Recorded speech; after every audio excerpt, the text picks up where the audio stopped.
And we're here! We're finally back after 2 weeks hiatus and like a month away from, well, actually not the thing we were going to start with, but we're back, chat! It's Sunday! And it's me and my Cosmology Scholar buddy, Finnick! Hi, did you miss me? I bet you did. Of course you did. I missed you. Yeah, I missed you, bud. Oh, thank you. Of course. It's lovely. It's lovely to be here. It is. It is lovely to have you back in the saddle, as it were. Yes, exactly. Well, I'm in a different saddle currently because right now I am not in Gothenburg anymore. I'm actually in Lund currently, in my home city. See, or my birth city. This is how you know that he's a consummate professional, because he gets into the saddle even though it's a new saddle or a different saddle or a foreign saddle or at least not the saddle where he usually works, and still he comes here. Exactly. So no one ever tries to doubt my hesitation. You can just, there's a window right there. Yeah. See. So we're even gonna bring you a double feature tonight, chat, because we overextended ourselves last time we were here, both of us, with an 8-hour stream of finishing Doki Doki, which was irresponsible of us, I think. And we just capped it off. We let Monica sing her song, and we just left. We just walked out of here. And, that's doing Monica dirty, I feel. She deserves better than that. So that's a fighting statement. Those are fighting words. No, Monica is fine. Monica's a delight. She's an absolute pleasure, and I will make that case prodigiously during this first, I don't know, half an hour or something. We are going to start off with trying to do a little bit of a digest of Doki Doki, because there are things to be said about Doki Doki, things that I really want to be out there in a dialogue with you, Finnick. You as a first-time player, and it certainly sounds like you have opinions. And I feel like we need to take just a little while to vent that before we get on with a regular scheduled broadcast, which is going to be going back to Warcraft 3. But for the first, 30 minutes, hour, we'll see when we have exhausted ourselves. We do kind of need to have a little bit of a conversation about Doki Doki. Agreed. Yeah, we really do. So I have wiped my computer from all traces of either Sayori, Natsuki, Yuri, or Naifu, which I still need to make an emote of, and Monica, to do a fresh install of Doki Doki. So at least we can have the intro screen, or, the menu screen in the background for us. I feel like that's relevant for our interests. And have that conversation, and then once we are done, we're going to swing back over to Warcraft 3. But before we get into that, I want to remind everyone why we're all here at this place where we try to apply the literary criticism and, well, any kind of academic eye to the games that we play, to figure out maybe not so much what the story is, but rather how that's being told. Let's see here, Vesper. You were away so long I forgot who you were. Oh, I doubt that. Started Blasphemous today thanks to you playing it. Oh, really? I will love to hear how you feel about Blasphemous. We really like Blasphemous, and I'd actually kind of like to get back to it to get a proper, good ending of it. Even though I felt that the bad ending was appropriate. Also love how you call her a naifu. We said the word naifu on stream, and I feel like that's a wonderful emote, but I just don't know how to do it proper. Maybe it's just Yuri holding a knife, real cutesy, and just having the word over her head, naifu. I don't know. I still the only whenever someone says naifu, I always connect it back to World of Warcraft. So but yeah, it's. Oh, it's an old phrase, eh? Yeah, of course it is. Yeah. You can't be original these days anymore, can you? No, exactly. That's what we're going to talk about, eventually as well. So. Yeah, right. Because as we usually do, we actually started off with a really interesting conversation that I needed to put a plug in, because I realized that, hey, isn't this what we're supposed to talk about when we're playing Warcraft 3 later? Finnick, how dare you get me invested in a good conversation when it's off camera? How dare! Well, that's what I do. Or did you come up with the best plans in the most inappropriate times? I mean, that is sort of what we're supposed to do, right? Have these conversations, and we do that. Yeah. That is one of the reasons why I asked Finnick to be on this show, because we have these conversations when we just meet up for beer, and I figured that, hey, why not make that content because they're good conversations. But Agreed. also, before we actually get into Doki Doki conversation, I want to tell you all about why I've got this stream going. Most of you already know, but in case there's one of yous who don't. You see, I don't just love storytelling and anthology for the hell of it. You see, I'm an author, I'm a writer. It's my stock and trade. And I started streaming not so much to become a professional streamer per se, but rather to promote that work. Specifically, I started streaming to promote the book that I finally got out there. I've been a novelist for the past 10 years, written 9 books in that time, and I started streaming to promote to you the one that is finally available for your perusal. The Last Box, a cyberpunk thriller about the spontaneous eruption of sapiens in a random slog of gaming code and the people who are unfortunate enough to have to try to reconcile that fact. I think it's a rather good book. Also, book 2 soon. Yeah, Vesper, I'm so excited. I will get to it. Anyway, check this out. Check out The Last Box. I think you'd enjoy it. I think it's an absolute banger. It's the first book that I've written that I can return to many, many years after having written it and still be really fucking proud of it. You can check it out in links down below. You can get it as an ebook or print-on-demand copy pretty much anywhere that you get your ebooks or print-on-demand copies. Amazon also has a free sample of it, like 4.5 pages, so please check that out. And I will want to inform you that in short order, in less than a month, on the 7th of December, remember, the 7th of December, my next book comes out. The Patchwork Sovereignty. It is something completely different. It is a beautiful piece of literature, I think. I'm so fucking stoked about how this turned out. This is the first book, the first novel, set in my post-apocalyptic Nordic folklore setting. It is a little bit of a noir thriller, a personal portrait of a city, if you will. Something akin to Chinatown or your LA Confidentials, set with trolls and hulder, Vetti. What else do we have? Brook horses, kelpies, nymphs, whatever else have you. Elves. Elves, yeah, a bunch of fucking elves. There's fucking hordes of elves. Carnivals of elves is what we call it. That's the collective noun of them. I'm really happy about this. There's a bunch more where this is going to come from. This is essentially the first book in what is going to turn out to be a series that I have the vain, glorious hope of finishing before I die, because there are so many stories that I can tell in it that I'm just never going to stop with all likelihood. So please gird your loins for this one, The Patchwork Sovereignty. It is available in a bunch of different places as pre-order. I also got confirmation a few days ago that it went through.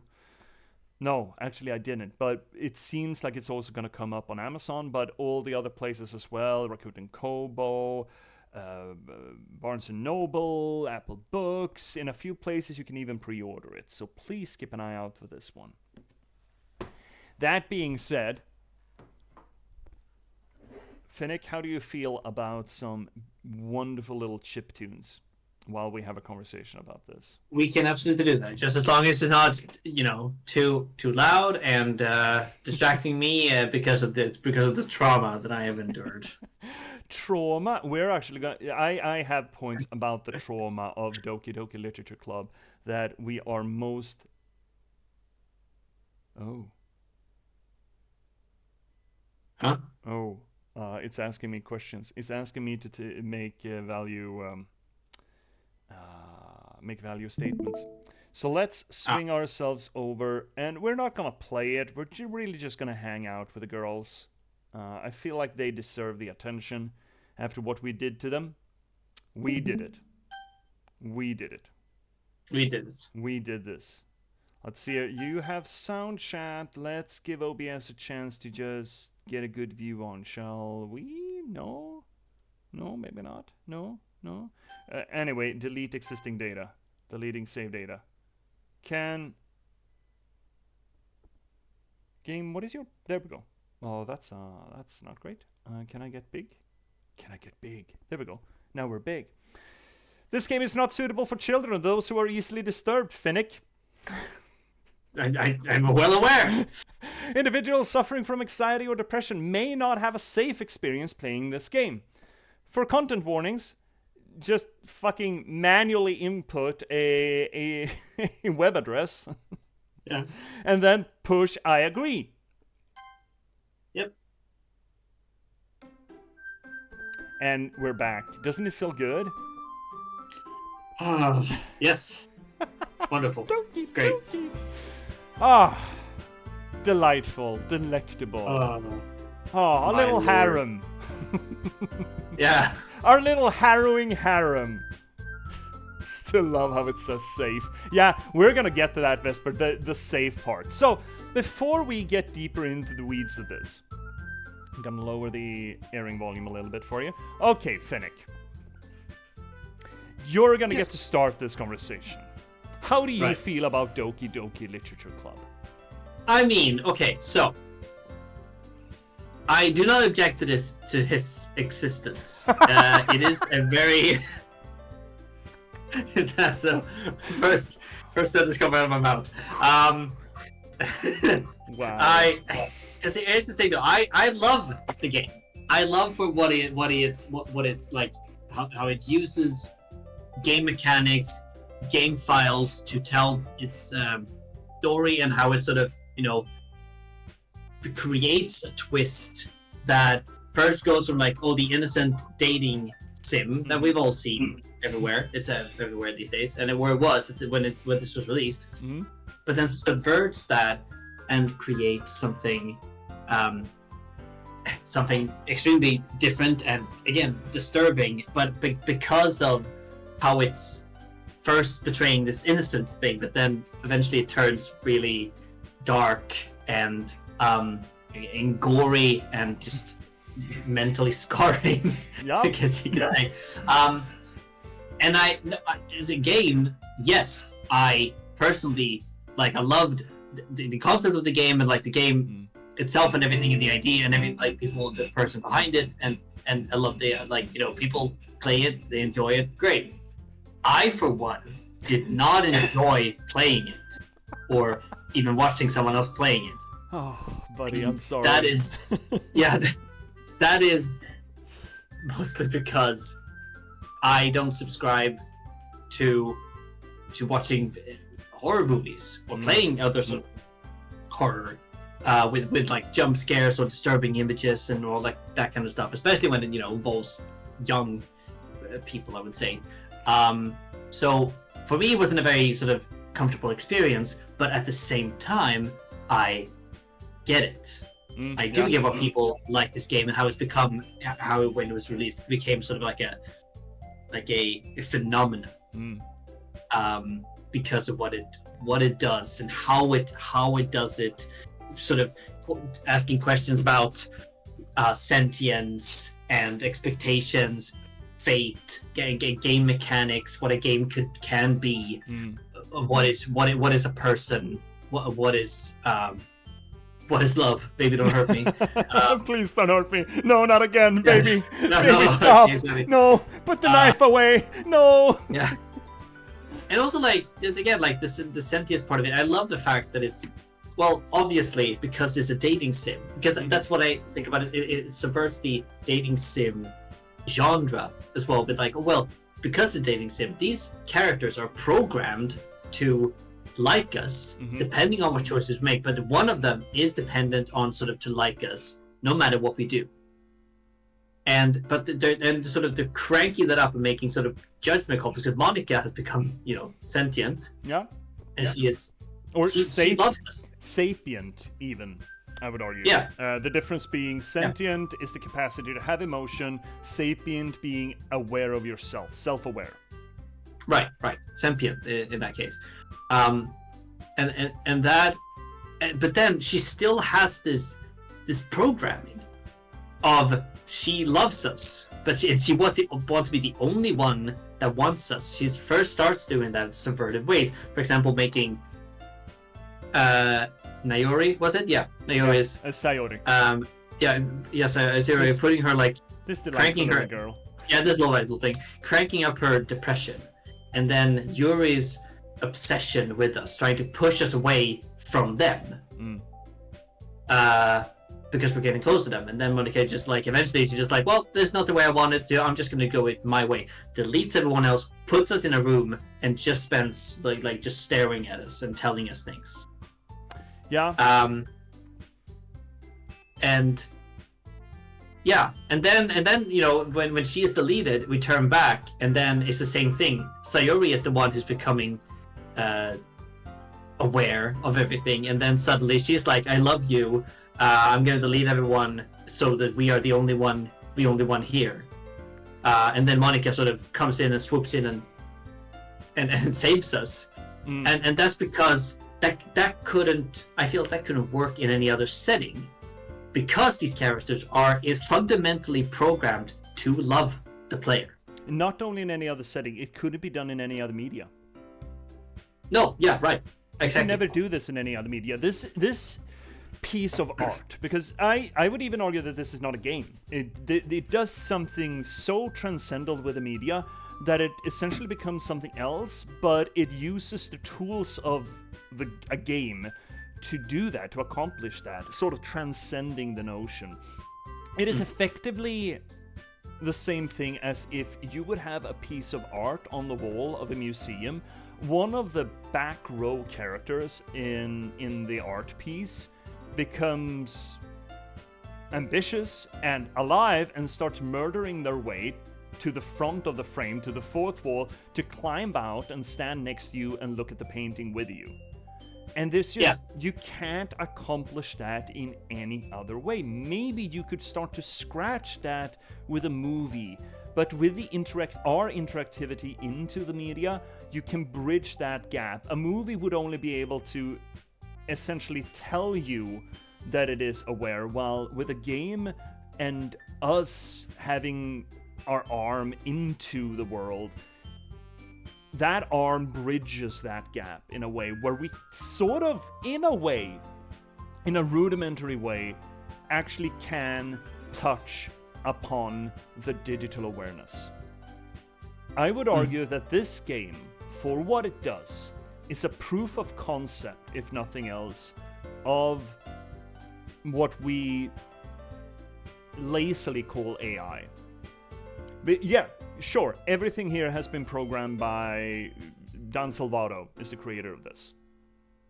Monica has been created by him. Everything she says is predetermined. We have very few ways of actually interacting with the game. We're essentially just scrolling through text and then picking words and then making some bullshit choices. But Monica knows she's in a game.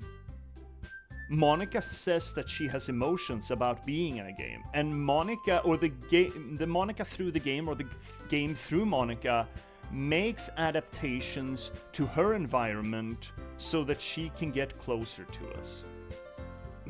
That, I mean, if you sure, you have the underlining of that. Yeah, all of that was programmed. Yeah, fine, absolutely, it's deterministic. Everything is deterministic. That's not really an argument in favor or against actual sapience or reality. But she did it. She did work through the other characters. She did delete Sayori. She did get to us. And she did talk to us. If you only combine this with a fairly advanced ChatGPT engine, how could you argue to me, except if we're going into the vagaries of what is life, what is soul, what is real emotion, you know, those bigger philosophical arguments. In practical terms, how would the reality that Monica argues in the game, in the end of the game, not be actual reality? Yeah, and it also sort of like, it also comes to the question of like, yeah, what is reality? What is the digital world? Can be that counted as reality or not? That is also a big it was her reality. Yeah, exactly, it was her reality, and our reality was just Yeah. like another kind of reality, but still part of a bigger reality. So I would actually argue that this game might be. I mean, we played Soma. Soma played around with these questions as well, to tremendous effect, I would argue. There have been other attempts to play around with this idea, not least of which the last box, right?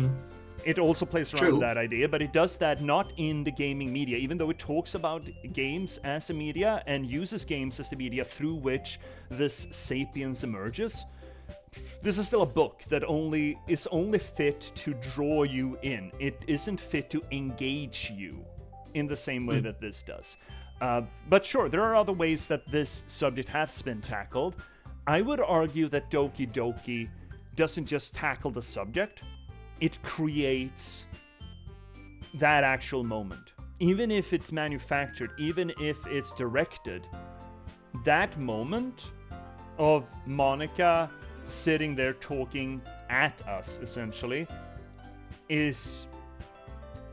I am hard-pressed from a philosophical standpoint to say that that is not real. In the same way, in shape and form that she argues that is real. Because she says as well, I wish that you could talk back to me, that you just didn't hear me, but because I think you hear me. She actually asks us, do you hear me? Several times. And we do. I mean, we, sitting here, do hear her. She is the tree that... We don't hear her, we read what she's saying, though. Yeah, that's fair. Not... Yeah, well, now we're splitting hairs, because reading and hearing... That's absolutely fair, I just wanted to... Yeah, just wanted to point that out, but yeah. So, sure, it's directed, it's manufactured, but that direction and that manufacturing... I am hard-pressed to say that where we end up at the end of this game doesn't have a smattering of reality to it, which is absolutely fucking fascinating to me. I also find it interesting that, like, as you said, like the different sort of mediums do different things. So your book, for example, The Last Box, does something, and part of this discussion. But what I like about this game is that while we are stuck in... We can make the choices. We make choices who we sort of romance, and potentially what kind of little fracture in the story we can get, or who we decide romance and everything. That depends. But the main thing is, like, in the end of the game, we eventually end up in that room with Monica. We cannot get out of there. And if it was a movie, well, maybe the main character, whoever that sort of was or anything, would have maybe done like something about it. Yeah, but maybe. Since we are the player that she is actually talking to, we have to, as was like in Liverpool, we have to go out of the game into the files, delete her from the files, which then goes back into the game and changes that reality. We are with our interactivity, we are affecting reality. Yeah. And we are affecting her reality. Her reality. Which is, for all intents and purposes, again, from a philosophical standpoint, that is a real reality. Right. She is aware, in as much as she can be aware, of her circumstance and what we do. She calls us out on it. It is not... That shit is not manufactured. It's a trap. Sure. It's a trap made by Team Salvato, and it's a trap that, unfortunately, Monica and we have to suffer through. But you cannot argue, well, she's not really aware, she's just reacting to stimuli. Yeah, but so are we. Fuck. Who do you think you are, buddy? Yeah, here's the thing. We don't have to. We don't have to make Monica suffer through it. No. Because what we can do is we can just end the game. Never log into it again. Monica will still be there staring. We don't have to delete the files. That is our choice. Or just let her run on the second monitor. Yeah. That monologue that she does, that conversation with us, where she talks about, I wish I could go to college and everything. Have you read up on all the dialogue lines that's there? No. I haven't actually. That goes on for like an hour more. You could just have her up in the background or on the side screen, and she just occasionally just talks to you about different things. Yeah. You should look through those. We were strapped for time at that point, so we kind of scrolled through, jumped through it. Otherwise, I would have had this conversation in that scene, I think. And just while she interrupted us quite a bit, though, so maybe not. I tried to for a little while, but she kept interrupting us. But that, I mean, there's just something metaphysical almost that this quote-unquote game accomplishes by making the game. Usually in games, we touch upon the game and the game squirms under our finger. I have never, in my life, I think, played a game that doesn't just touch me, but pokes back, you know? But yeah, that is also like another thing. It's also another I guess a counter argument to what we've been saying here all along, that it is programmed. The game is still squirming under our finger. Yeah, but so we are are playing. We're yeah, also programmed. essentially, yeah. I hate that argument because I don't see how that is fundamentally different than what we are. We are programmed with pre-experiences. We are programmed with genome. And with each new experience, we get further programmed. Sure, we can make efforts into taking more or less control over our reaction to stimuli, but we are still essentially biological processes or neurochemical processes. Let's just say neurological, electrical processes that react to stimuli, if you're going to be reductive about it, right? But I feel it's so dismissive to say, well, they're just programmed to do that. Well, you're just programmed to dismiss them. What's the difference? What's the fundamental difference there? Yeah, we are sort of also programmed in a way to, I mean, again, we follow instructions. Yeah. Just as they do. They follow instructions. We go into the files and we delete it, and then we go back, and the game keeps on going. So I would like to talk about, because the genre of this game is obvious. We've talked a little bit about genre when we played it, and now afterwards we've mentioned it. But I want to go into the deep dive of it to, again, do a deconstruction of that. I would argue that this is actually, no, this is not a postmodern product. It is actually a postmodern product, if anything, because it plays around with the notion of non-reality, of fiction, of make-believe, of fantasy, and then swivels its head, its green eyes at you and tells you that this is real, and actually delivers on that threat. But still, I think deconstruction is probably the best way to deal with it. So we start off with this notion that two notions, that this is a dating sim, notion number one. Before that, considering the content warning, this is not a dating sim. So it tells us, this is not a dating sim. Hey, welcome to the dating sim! And that juxtaposition, that dissonance, it's almost Hitchcockian in a way, because even though for like 4 hours, it is just dating sim. Nothing else happens. It's just dating sim. We just get invested in the characters. But with the notion that we know that it shouldn't be, right? We got that ticking time bomb, right? And then, of course, during the second playthrough, things start going haywire.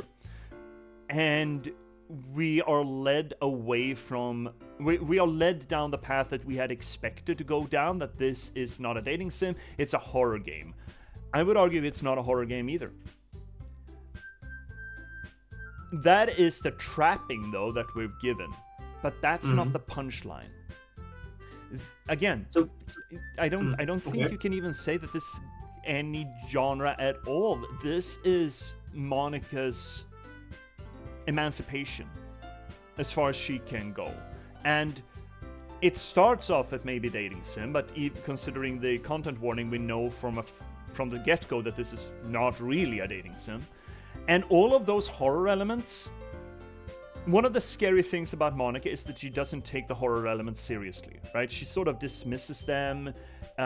She's callous about it. You shouldn't have left Sayori hanging like that this morning. Because she does not respect these other three characters as living entities. Because why should we? Why should we do that? They're not. But through the trappings of the dating sim, we are expected, or we understand the genre in that we should assume that these characters are real. So it's using it's almost weaponizing the dating sim to lure us into an emotional connection, which we know shouldn't be there. And Monica actually calls us on this. These girls aren't real. I am, though, which is also kind of true. So all of these horror aspects, we're projecting that onto the game, and thus we let the game reflect that back onto us. While for Monica, who stands beside or on the sidelines of that projection reflection, she does not take it seriously, just like we shouldn't. Right. Isn't that cool? Yeah, that's super cool. It is super interesting on how that does that. Yeah, using the genre, or the genre expectations, both the horror and the dating sim, as deconstructive tools in and of themselves, and also a critique against the player. Yeah, but it also but it's not only the genre itself, but it's also the it's also like the genre, again, not the genre, but the medium of the game as well, and of a interactive sort of system. It's taking those, like, oh, we have a choice. Not really, because it's similar to what I guess, like, what I like to compare to, like, when it comes to choice and everything. I think Undertale has a wonderful commentary on choices we make in games. I need to play that on the stream. Yeah. But then the second game is very interesting because it does the exact opposite. We don't have a choice. Fun. We talked a little about, I forget when we spoke of choice, or whether or not there was a choice, or whether or not it was a game when we didn't have a choice. If it was this, I don't know. But players... Right, I spoke to someone. Yeah, it was Bioshock Infinite. Right, we talked about this with Bioshock Infinite, where we're expected to make choices, but the choices don't matter. And that was sort of the thesis statement of the main game of Bioshock Infinite. Players are expected, we are trained to expect that our choices matter, when in fact, very seldom do they. It doesn't matter whether or not we eat a taco or a pizza for lunch. It's a choice, but it doesn't matter at all. So why do you expect every choice in a game to matter? It's almost like we're playing around with the fantasy of agency, and this game undermines that, while at the end of the day actually reinforces it, considering, as you mentioned, going into the game files and deleting Monica. Which is not a choice that the game gives us. It's a choice that the game suggests that we could take, but it's not a choice that the game offers us. And still we're being rewarded, quote unquote, for doing it. Yeah, I mean, at the same time, there are games, for example, like I think of the Telltale games, who are specific in instruction that the choices you make, the things you say, they matter. Yeah. And we expected to have the same thing here with the dating sim. It's like, well, our choices matter because it depends on who we romance, how the story progresses and everything. But then, again, that in the end, just like rips that away from us. No, it doesn't matter. Yeah. It doesn't matter. We're going to come to this ending anyway. Yeah. And I mean, I think, again, now we can almost sort of slip into that determinism again. Do the choices we do in real life, do they matter? Don't you need a control group to be sure of that? How are you supposed to get a control group on the choices that you make? Because you cannot recreate that exact moment, right? You can never do that unless you could play out several histories in line concurrently, and checking what choice actually has an effect on the progression of events. We cannot do that. That idea of choices mattering, that is an illusion we manifest into a linear series of events. Right? Again, I'm going to read that passage again because I think it is a profound passage from... I wrote it down in the philosophy thing here on Discord. It is that passage from Max Payne 2. That is available in the archives chat if you're curious. At the end of Act 3 of Max Payne 2, so the end of the proper Max Payne saga, Max mentions Vlad was right. There are no choices, nothing but a straight line. The illusion comes afterwards, when you ask why me or what if. When you look back, see the branches, like a pruned bonsai tree or a forked lightning. If you had done something different, it wouldn't be you. It would have been someone else looking back, asking a different set of questions. Now, of course, now we're talking about determinism, and I find myself that I'm always being a proponent of determinism. I want to argue that it's a dangerous moral trap. So just think of it from philosophical terms, not from moral terms. But that notion that our choices matter in real life, I would argue that is something manufactured by us to make us feel like we have an impact on our circumstances. It is not something that has any validity in measured truth, because we cannot do control groups on that. You can't test for that your choices matter.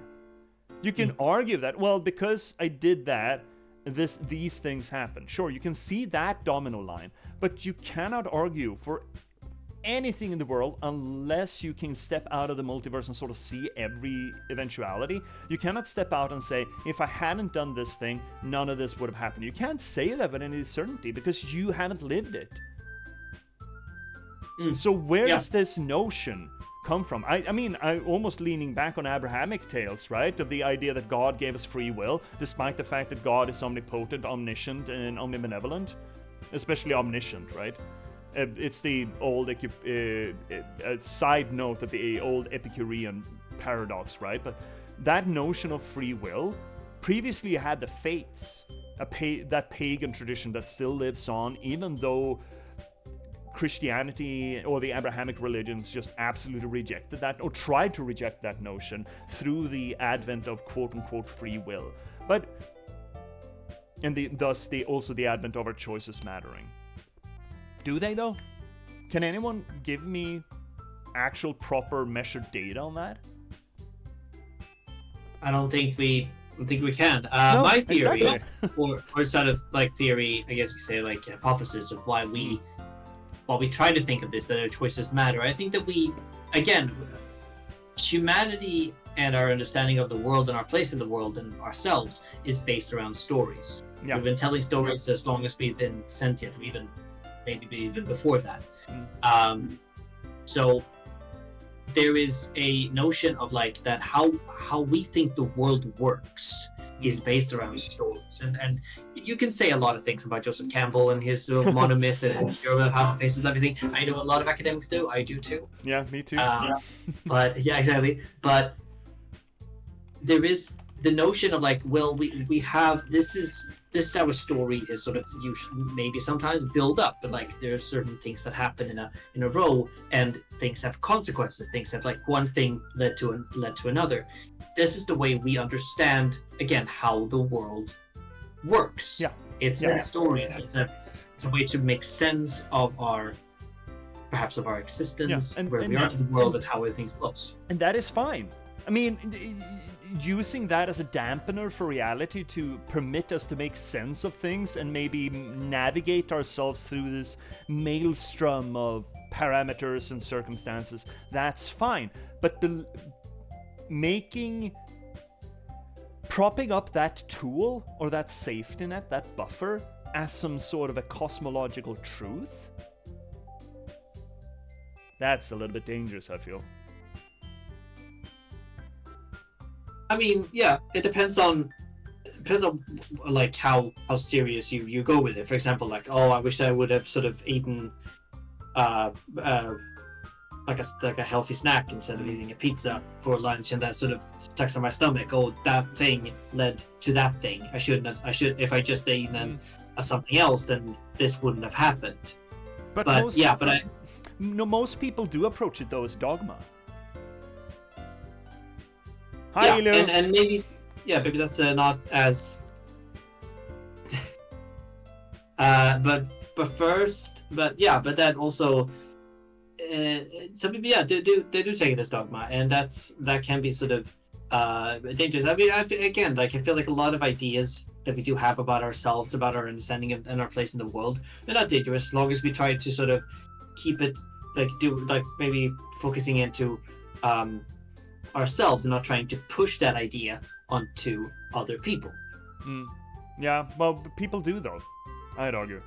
People do, yeah, they do, and I don't support a lot of. I mean, I support a lot of ideas that are about equality and rights and understanding and love, but when it's hurtful ideas that's going to discriminate or hate and all that kind of stuff, and then because of something, because we think of, oh, if I hadn't done that, or if you haven't done that, then this wouldn't have happened. Yeah, I mean, I again, coming back to the awareness that I have of being a proponent of determinism, because it so easily can become a blanket to ward off responsibility for one's actions, and I don't think that's right.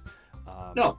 But it very easily gets there. I'm sorry, Elo, to hear that your wife was trash. And Vesper's just shadowing, yeah. I don't think that sort of deterministic idea or the rejection of free will is something that is healthy from a moral standpoint. But we need to separate what is fundamentally, metaphysically true and what is a way and a tool and a lens through which we should guide our behavior and actions. Right? There's a difference there, and people can't tell the difference, unfortunately. And I feel like this game, as some games, like we broached this subject through Bioshock Infinite, but I think Doki Doki here as well, permits us to challenge those preconceived notions. In a way. That is just one of the little things that it does. It's not the main thing. The main thing is transhumanism. I would like to also just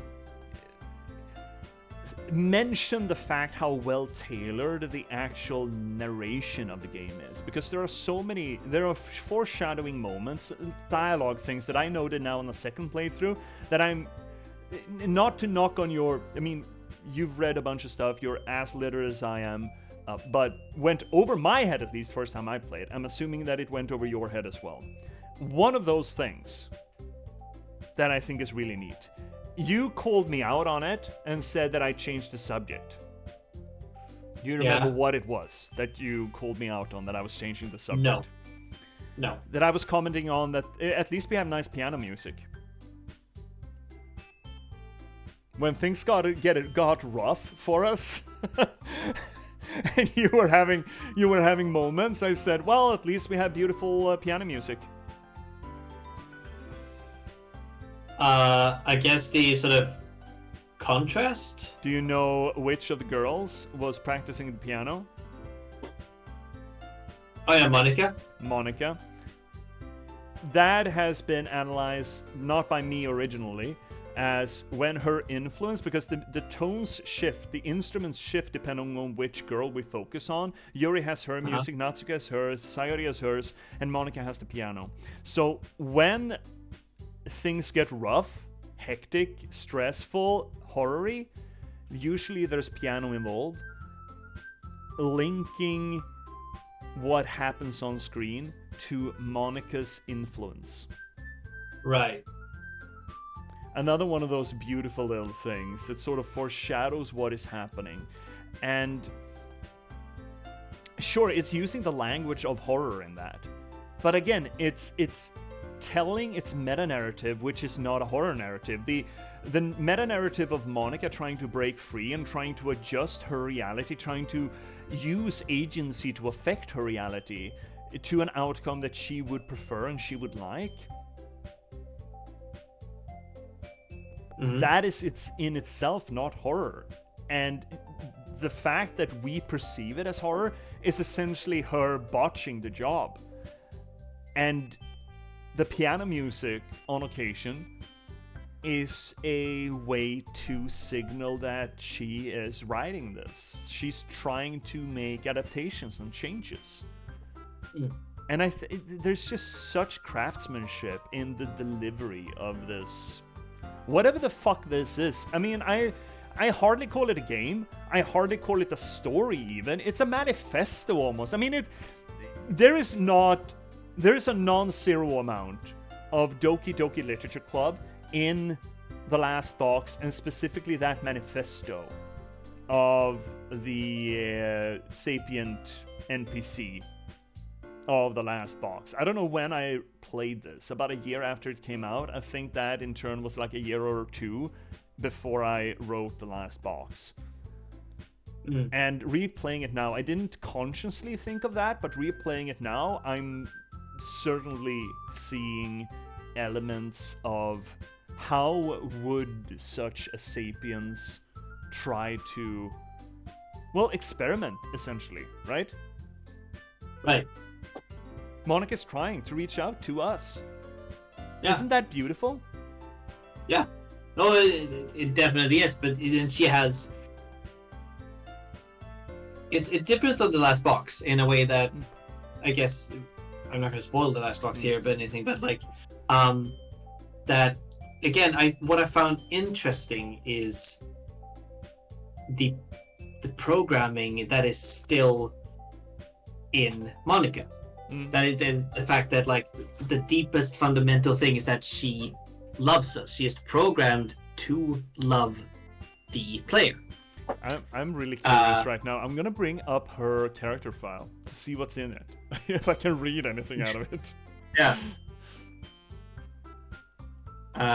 And that for me is, again, is super interesting. Yeah, but I think that's the major thing about this genre, that it can do that. But that fundamental thing is still there. Yeah. What did you find? No, I can't. I don't know how to open it. It's a CHR file, but what I reacted to was the. I mean, in Doki Doki Literature Club, in the game directory, there is a map called characters. Opening that up has the 4 characters: Monica, Natsuki, Sayori, Yuri. Natsuki is just 44 kilobytes. Sayori is 59 kilobytes. Yuri is just 30 kilobytes. Monica is 135. She's about the size of all of those characters together. There's gotta be something in there. I don't know how to open that, though. Maybe just the text? I don't know either. WordPad, let's just see. Yeah. Oh, I can't read this. No. I bet it would be interesting. Maybe this could be translated into something reasonable.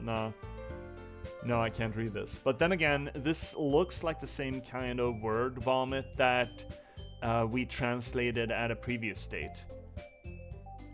That'd be really cool. Right. Yeah. That'd be really cool, but we're not going to do that now. But yeah, there are hidden things, as I think Monix and a few other people also mentioned when we sort of tried to make the beeline towards the ending, to what I consider the proper ending. They mentioned that you can do things with save files. For example, not delete Monica's character file, but put her somewhere else and then put her back at the end. Huh. And maybe I guess there's a lot of things to do. Like, yeah. I would want to do that. I had thought of just speeding through most of the game to just get to that point to see how that changed it for tonight. Right. But alas, alack. Oh yes, CHR, character file extensions. Yeah, it's I couldn't read the thing, and I think there's a translation way for that code, that cipher or whatever the fuck they were written in, but I didn't figure it out. I think someone helped us last time 2 weeks ago. So yeah, do you have anything else that you wanted to bring up about Doki Doki? I mean, I kind of, here's the thing. Again, I'm gonna start from where I started in this beginning. I respect its existence. Yeah. In the way that I will recommend it. At the same time, I will not recommend it. I will recommend it to specific people. I will not recommend it to other people. Yeah, that's fair. That's fair. Actually, that brings me into a last point. Finish your thought, but yeah, I remembered something.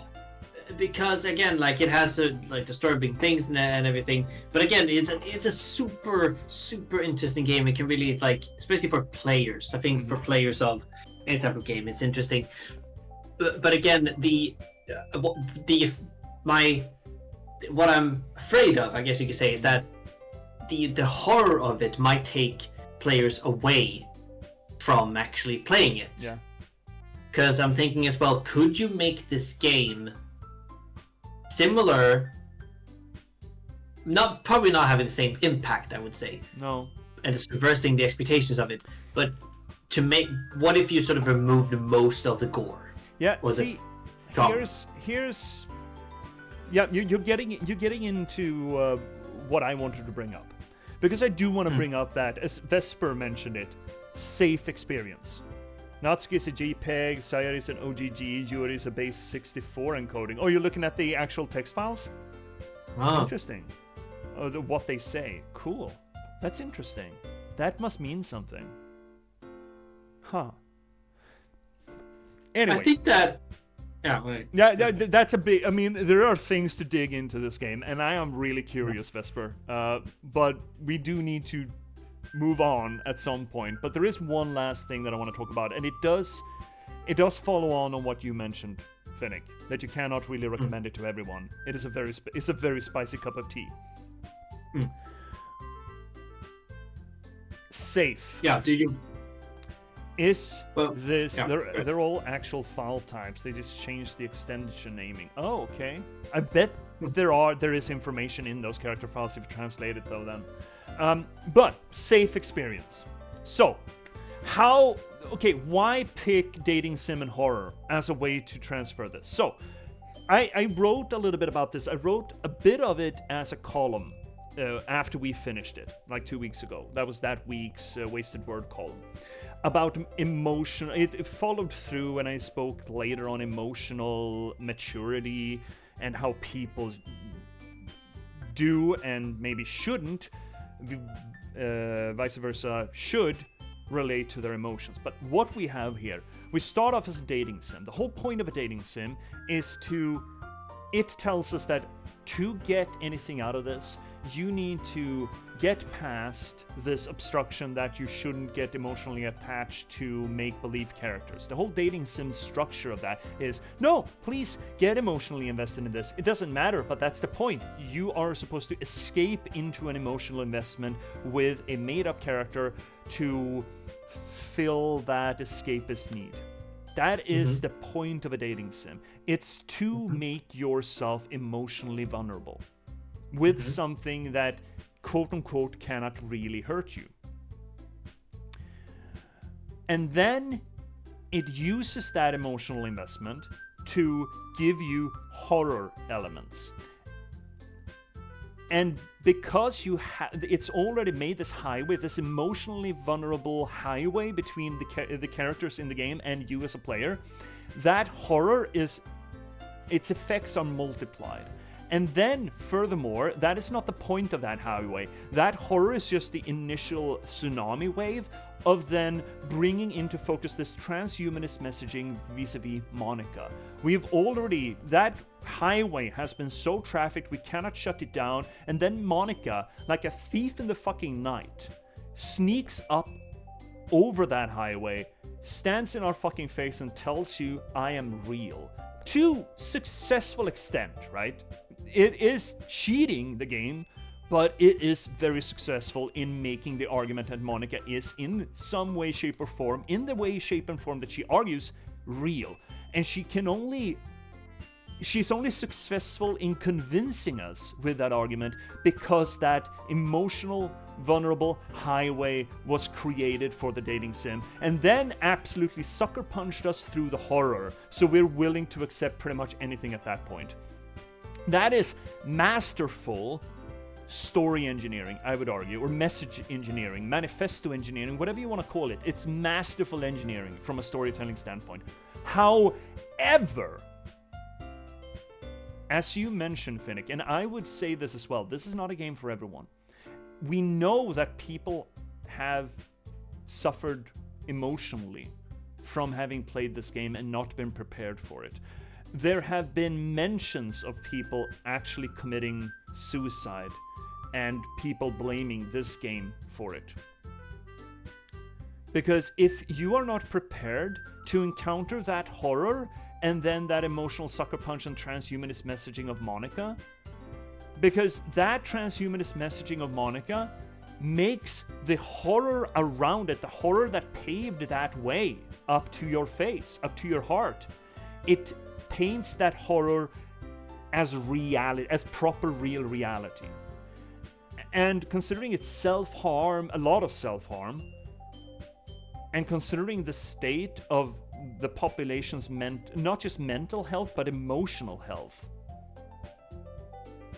2 questions. Is that dangerous?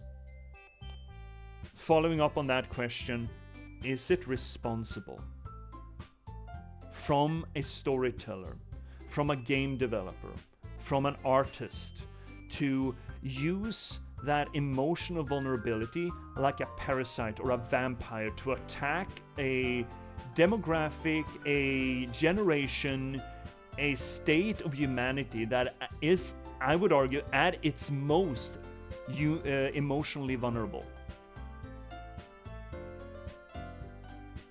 Do you want me to answer it, or was that rhetorical? That is the end of my thesis question. That is the end of that TED Talk bit. And yes, please have reflections on that.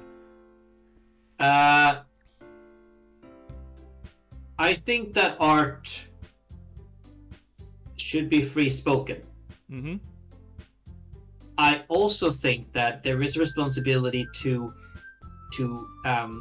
inform before people engage with the art that this contains this, which is what they have done with the updated version of this game. Exactly. They added it wasn't there from the beginning, I think. Exactly. And that I had a problem with. I get why, but I don't like it. Yeah, because again, being informed of what happens in this game undermines the impact tremendously. You need to go in with a certain amount of blindness to it if you're looking for that emotional impact. But that also makes it... I absolutely see how this game could be dangerous to some people. Right? Yeah. No, I definitely agree. And I think that's why the warning that they have, and that they mention it twice, even before you even start, even before you get here to the opening screen. I think that is important, and I think that people's like, okay, yeah, great. Like it's a spoiler warning or a sort of content warning in any sort of case. I think that because I myself find that it's like, okay, there's a content warning in this. Maybe I will look up online what has people said about it, and then see, okay, I am one of these people that do not handle this well. I'm not going to play this game. Or watching someone else talk about it, this thing happened at this sort of time. So having that, I think, is extremely important. And I get why they didn't have it in the first thing when this game was first launched. At the same time, I think it's important that they do. Yeah, it's I think it is. I think this game, unfortunately, being as absolutely transcendental as I think it is, I think this is an absolute fucking wonder of storytelling, and it may even be something above and beyond anything of its like because of what it does. That being said, I also recognize that there is danger here for some people, and releasing that danger as a games developer or an artist, any artist, as you said, yes, art should strain the limits. That is the point of art. I absolutely agree. But when you're making art that not only strains those boundaries and maybe even creates a life, doing that in this very specific way, regardless of where you end up in that conversation, and obviously I don't think that this game should not exist. I love it. I love it to bits. But that conversation, I think this game makes that conversation needed is not the word.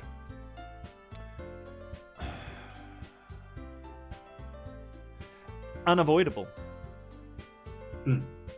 And not necessarily for art's benefit, not necessarily for this game's benefit, but certainly a necessity. And I don't know what the point is I'm making here. I'm just lifting that the idea that this is dangerous has merit.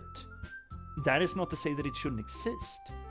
Maybe that is more of an indictment against us as humanity in this stage of our evolution, that we are so vulnerable to this, that we're so susceptible to this specific kind of manipulation of unconditional love, essentially.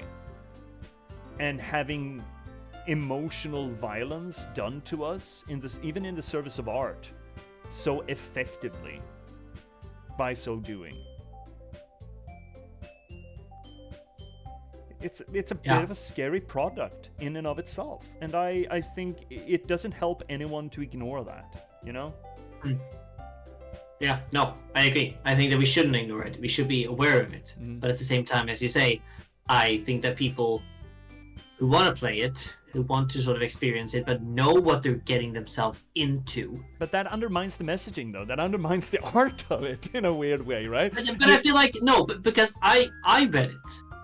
I read the beginning of it, but that still had me in an emotional, vulnerable state. I knew that something disturbing was coming. I didn't know what. Yeah. And that is, I think, is important. So, like, I didn't want to look it up. Oh, what's going to happen? But I knew something was going to happen. I was kind of, in a way, prepared for it, looked for signs and everything, but I didn't know what was going to happen, how he was going to do it, and that had an impact on me. Yeah. And if you want to, you can sort of look that up and find where, look that up and being sort of like, oh, I'm more prepared for this now, anything. But then, but at the same time, oh, there's something disturbing. I'm not going to look it up. I wanted the full experience of it. So, I think there are some people with that. Just a content warning is spoiler enough that it will maybe not remove or completely undermine, but it will affect the delivery of it, considering it is that sucker punch. It is manipulative. And I would argue that this game is even predatory in a way. Beside the fact that it's fucking teenagers, where 30 and 40-year-old men developing relationships with teenage girls, that is predatory in itself. But yeah, even in just its delivery, it is predatory. And that predation is not beyond reproach, regardless of how you weigh in on it or where you end up on it. It is not without a problem in its fundamental wonder. And I think it's absolutely fucking fascinating to witness that, if nothing else. To witness something that is so wondrous in its predation on you. It's like me lying face up on the Serengeti and being absolutely awestruck by this wondrous creature just eating my guts right now, right? It's that kind of thing. Yeah. And you kind of, oh my, I would never have had this experience if someone wasn't eating my guts. Please go on. This is absolutely fantabulous. What the hell is going on? Right? It's this...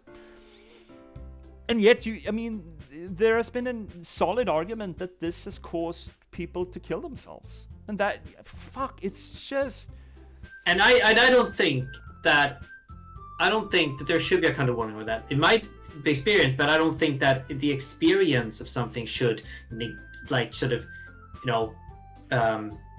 want to have the full experience of it negate some, leading to someone killing themselves. No, and then you can argue that, yeah, well, it's not the game, it's other things in their lives, yada yada yada. You can argue around that in infinitum, right? You can keep going forever. But that sort of dangerous delivery system, I think it was worth mentioning, at least. I guess I don't have a finishing point to that. It is a reflection. I think it's an important reflection to bring up with this game specifically. Again, I don't know any other game that would have done this. Wow, right? Yeah. It's just shit, fuck, dodged a bullet there, kind of thing. It just absolutely mauls you, and then has to maul you to get its point across. Anyway, unless you have anything else to add, that is pretty much all the talking points that I wanted to get through with Doki Doki. Yeah, I feel like we've digested it. Yeah, enough. Yeah. I'm also happy about how this went. I think we got to where we wanted to be, and it feels good to get this out there and not just play the game and leave it. I feel like it deserves this hour, as it turned out, to just okay, let's just sit down and talk a little bit about this. What is wondrous about it? What is dangerous about it?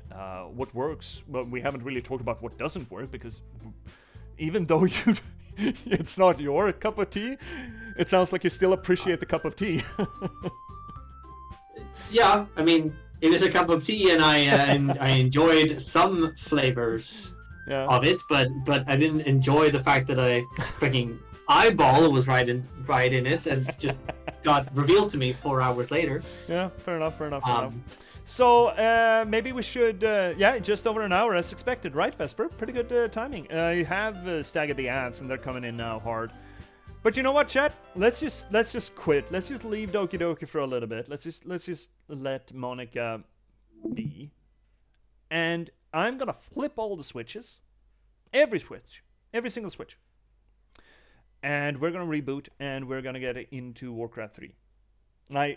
Like the gods intended, the video game gods intended, like over a month ago, like 2 months ago. Finally getting back to Green Jesus. So exactly. I'm gonna turn everything off. We're gonna do a little updatey. I'm just gonna flip the switch. Don't you worry, chat. We'll be right back. But just remember to update the whatever haves you, and we will be back shortly with Warcraft 3 instead. So boop boop, reboot time. Thank you so much for also YouTube. Hopefully you enjoy this. You're just gonna be able to click on whatever's hovering around my head. So for you, this is a little bit more jarring and less jarring, because I probably wouldn't want to end 3 hour. Wouldn't want to end 1 hour of Doki Doki Digest with 3 hours of Warcraft 3. So it's for your benefit too. So see you soon, everyone. Reboot time. See you real soon.